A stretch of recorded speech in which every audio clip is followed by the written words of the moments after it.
Coffee is what makes the world turn, and what's make my afternoon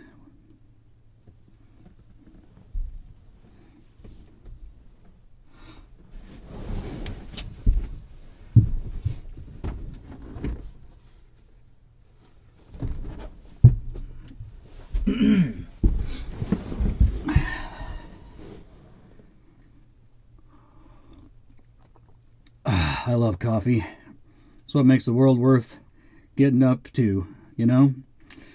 Morning without coffee, you just wouldn't want to be around me. Anyway, welcome to Adventures in Anthony's Backyard.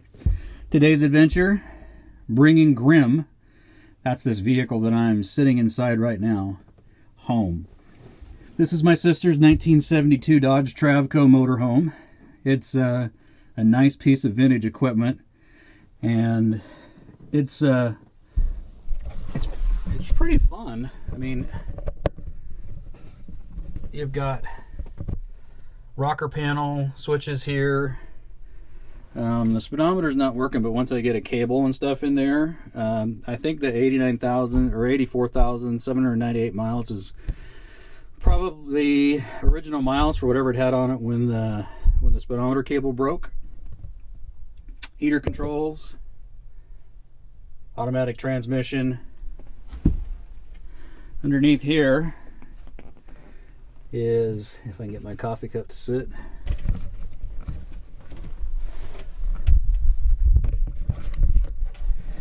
this baby is a Dodge 413 with a Holly 4-barrel on it. And not very long ago,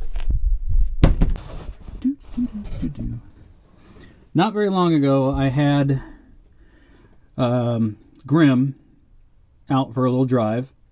It's been sitting for quite a few years, and the tank had some pretty old fuel in it. Now, it did have some fuel stabilizer in it, so I was able to get it started, and drove it down to the gas station after I got it kind of running well enough to do so, and filled it up with our $1.89 a gallon fuel, which was nice since this thing has a huge gas tank. Hold on. Okay, cappuccino. I started it up after I finished filling it. My wife stayed home because she said, you know, in case I needed help, it'd be good to have somebody to call. I'm like, no, it's all good. So anyway, I went down, filled up the tank, started her up, started to drive out, and the engine died. I started it up once more, and when I put it in gear, the engine died again. And after that, I couldn't get it to even turn over anymore. It doesn't click. It does not make any noise whatsoever when you turn the key. The ignition switch is working, at least insofar as the alternator gauge shows deflection. When you turn the key on, the fuel gauge starts to come up. So I know that at least the basic part of the ignition switch is working, but I've yet to do any troubleshooting. So we have to start probably with the ignition switch. There's a relay in the engine bay, and then the starter. There's also a fuse panel underneath the front. It's not really a hood, but there's a panel that opens up on the front of this vehicle, and there is a fuse panel behind that. All those fuses look okay. They look like they could use some attention, but I don't think they're what's causing it not to start. So at this point, it's unclear to me whether we have an issue with... go away. Mosquito already? Seriously? I mean, I'm only got 2 motorcycle rides in. I got mosquitoes already. That's just not right. Yeah, I'm going to have the coffee.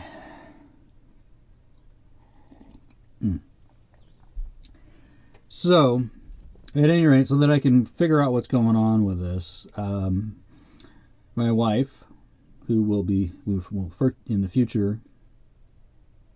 So in order to figure out what's wrong with this, I needed to get it home. And the gas station was kind enough to tow it over to an auxiliary gravel lot that they have. So this afternoon, my wife and I took my truck, whom I've nicknamed the Beast, and my wife, whom for this video we will refer to as Beauty. Her name's Laura, and she is a beauty.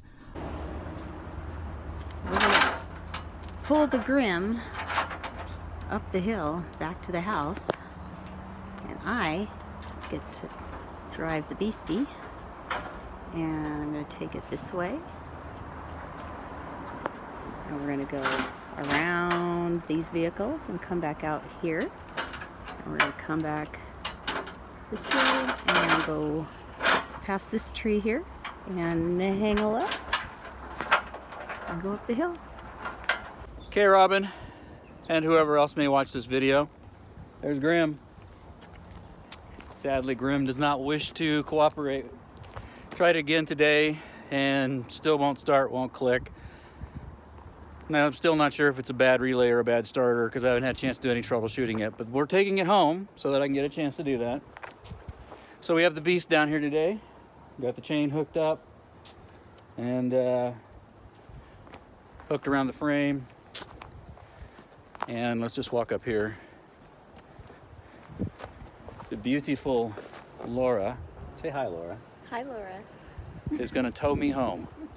So here we go. Let the adventure begin. Bradmobile! Yay! The Beast pulling Grim. Not really a problem. The Beastie really is a beast. Oh, looky there. I got it done. I pulled my husband up the hill. So there you have it. Laura's pulling off with the truck. Grimmy's parked. Let me just walk around here. We actually got her pretty straight. Him, her, I don't know. We got Grim pretty straight. Hopefully there's enough room underneath that I should be able to crawl under there and pull the starter or whatever I need to when I get around to it. And if not, I'll use floor jack and create some space. So there we go. At least it's home. And here comes today's hero and heroine, Beauty and the Beast. I think she likes my truck.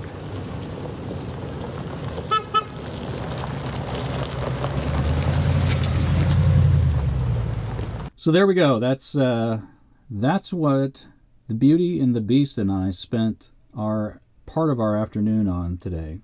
The rest of the stuff, typical country stuff, cleaning up garbage that the bear knocked over, taking it to the dump so the bear can't knock it over again. You know, those kind of things. So, anyway, if this makes it to YouTube, I hope you find something that's interesting in it. And if it doesn't make it to YouTube, well, I had fun recording it anyway.